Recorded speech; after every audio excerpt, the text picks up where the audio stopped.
MCD में भ्रष्टाचार का बोलबाला। हाउस टैक्स विभाग में वसूली करते हैं एजेंट। बुराड़ी की ये तस्वीरें जहां एमसीडी में फैले करप्शन की पोल खोल रही हैं, तो वहीं करप्शन के आगे लोगों की बेबसी को भी बयां कर रही है। क्या मुझे इस राज्य में, हमारे दिल्ली राज्य में 2 करोड़ से अधिक की आबादी वाले राज्य में मनोज तिवारी जी एक व्यक्ति से मिलवा सकते हैं जो ये बोले कि वो नगर निगम के काम से खुश है? मैं चुनौती देता हूँ, 2 करोड़ की आबादी वाले राज्य में एक व्यक्ति जो सच बोल दे कि वो नगर निगम के काम से खुश है। म्युनिसिपल कॉर्पोरेशन ऑफ दिल्ली नहीं, एमसीडी का मतलब है मोस्ट करप्ट डिपार्टमेंट। ये हमने नहीं कहा, ये दिल्ली हाई कोर्ट के एक जज ने कहा। आज जब कोरोना के समय में एक आर्थिक मंदी चल रही है, लोगों की नौकरियां जा रही हैं, लोगों के पास पैसे नहीं हैं, लोगों के पास खाने के पैसे नहीं हैं, ऐसे समय में बीजेपी की जो एमसीडी है आदेश गुप्ता और उनके महापौर ने, मेयर ने मिलकर ये जो दिल्ली की जनता के ऊपर एक अलग तरीके का बोझ डाला है, एक एक्स्ट्रा बोझ डाला है करों का, ये बहुत ही खतरनाक है, बहुत ही घिनौना है और बहुत ही अमानवीय है।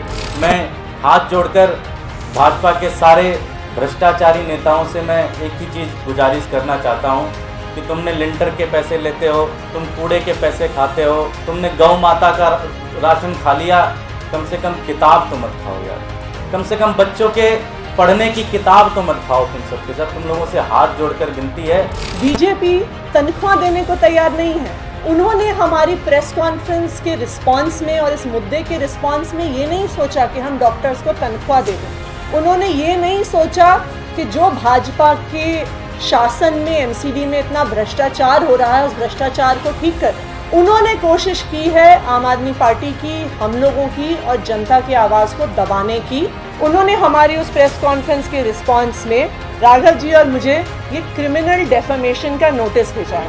आज जो एक तस्वीर आपका चैनल, प्रसिद्ध चैनल लगातार दिखा रहा है, जिसमें एक झुग्गी झोपड़ी पूरी पानी में गिर जाती है और तेज बहाव से ऐसा लगता है कि किसी बाढ़ ग्रस्त इलाके की फोटो आप दिखा रहे हैं, वो कहां बनी हुई थी? वो एसडीएमसी के ड्रेन नंबर 12 अन्ना नगर झुग्गियों में बनी हुई थी। ड्रेन नंबर 12 एसडीएमसी यानी कि दक्षिणी दिल्ली का जो नगर निगम है, जिसमें भारतीय जनता पार्टी की न जाने कितने दशकों से सरकार है, इनकी ड्रेन है वो, हमारी ड्रेन नहीं है। आप ही के रिपोर्टर ने दिखाया है, वो अपनी बात नहीं मानेंगे। बीजेपी मई 2019, आज से लगभग 1 साल पहले एमसीडी ने हिंदूराव अस्पताल के 1000 से अधिक डॉक्टरों की 3 महीने की सैलरी रोक ली, नहीं दिया। कहा हमारे पास पैसा नहीं है, हमारा पैसा खत्म हो गया, हमारा पैसा खराब हो गया, हमारा पैसा यहाँ खर्च हो गया, वहां खर्च हो गया। और आज से 1 साल पहले भी यही स्थिति थी, उन्होंने पैसे नहीं दिए।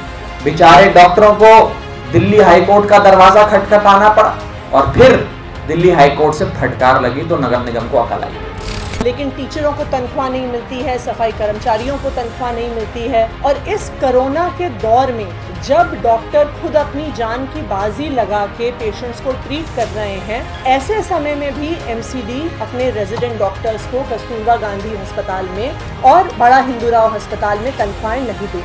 इस मुद्दे को आम आदमी पार्टी ने उठाया और बीजेपी को कहा कि आपको इनकी तनख्वाहें देनी पड़ेंगी, खासकर के डॉक्टर्स की इस दौर में जब वो कोरोना से लड़ रहे हैं। एक तो एनडीएमसी यानी कि नॉर्थ उत्तरी एमसीडी भ्रष्टाचार करे, उसके बाद वो हमसे 1 करोड़ रुपए भी मांगे क्योंकि हमने उनके भ्रष्टाचार का भांडा फोड़ दिया। क्या वो सीएजी पे क्रिमिनल डेफेमेशन करेंगे, जिन्होंने अपने ऑडिट में कहा कि नॉर्थ एमसीडी में 3000 करोड़ से ज्यादा की फाइनेंशियल इरेगुलरिटीज हैं, जिसने कहा सीएजी ने कि साउथ एमसीडी में 1100 करोड़ से ज्यादा की फाइनेंशियल इरेगुलरिटीज हैं। क्या वो दिल्ली के हर व्यक्ति पे क्रिमिनल डेफेमेशन करेंगे?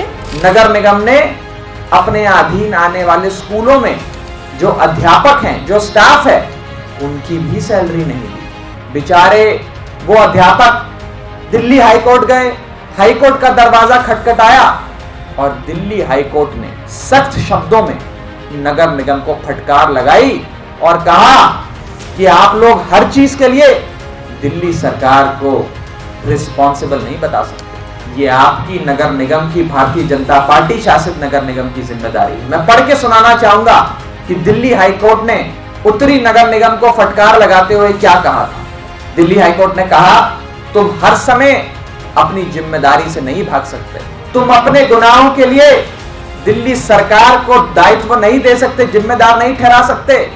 और दिल्ली सरकार का काम तो थोड़ी बहुत राशि आपको देना है जो समय समय पर दिल्ली सरकार देती है। ये आप वो पैसा क्यों डकार जाते हो? आप वो पैसा आगे क्यों नहीं अध्यापकों को, स्वास्थ्य कर्मियों को देते हो? ये नगर निगम की से ऊपर से नीचे भाजपा का एक एक पार्षद भ्रष्टाचार में पूरी तरह से डूबा पड़ा हुआ है। वो बताते हैं कि 230 इंजीनियर में से मात्र 17 इंजीनियर ऐसे हैं जिनके खिलाफ चार्जशीट दर्ज नहीं, यानी कि 200 में से केवल 17 लोग हैं जिन पर चार्जशीट दर्ज नहीं है, बाकी सब पे चार्जशीट दर्ज है। विजय गोयल जी का बयान आया और मैं पढ़ के सुना रहा हूं आपको। आप मुझसे कहोगे कि एमसीडी कैसी है, मैं कहूंगा चोर है, मुझे इससे कोई इनकार नहीं। तो क्या योगेश जी अब विजय गोयल जी के खिलाफ मुकदमा दर्ज कराने जाने जा रहे हैं? कब जा रहे हैं वो भी जानना चाहेंगे।